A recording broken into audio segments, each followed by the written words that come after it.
अभी तक news channel Odisha आमे आसीचु जाजपुर ब्लॉक महेश्वरपुर पंचायतर बाबा बटेश्वर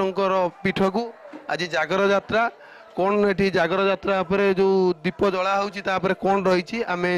पूजक को पचारू सपन पंडा आप जो पूजा कर जो भक्त मैंने तो अच्छा से पूजा बाबा बटेश्वर किसी बटेश्वर निहाती ग्राम 9 वर्ष हरी पूजा करी जेकोसी भक्त ये आसे जार मनस्कामना निश्चिंत बा पूरण करती एथे किसी सन्देह ना आठी जो पूजा हो जागर यात्रा केते वर्ष 10 वर्ष है 10 वर्ष है केतले दीप माने उठिबो 11:30 पर आज जो भक्त मैंने आसुचंती एठी जो दीप जालुचंती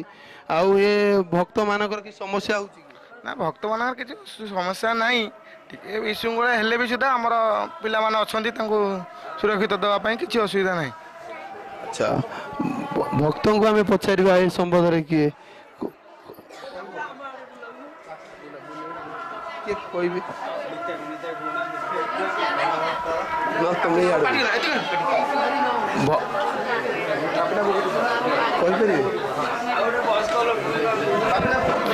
आम जने पचारचु भक्तों को से कौन कहे मान जागर दीप उपर कौन कहे मो ना छायाराणी नायक जो बाबा पाखे जो दीप जागर दीप जालुचंती किसी महिमा आप केते वर्ष जालुचंती एमती 10 वर्ष है आमर ठाकुर आसिले आम जालुचु दीप तांकर महिमा अच्छी जी जहाँ चाहूँ ठाकुर दे पार्टी से मन खुशी भक्ति भाव जालुचु। हाँ आम आउ जने भक्त भी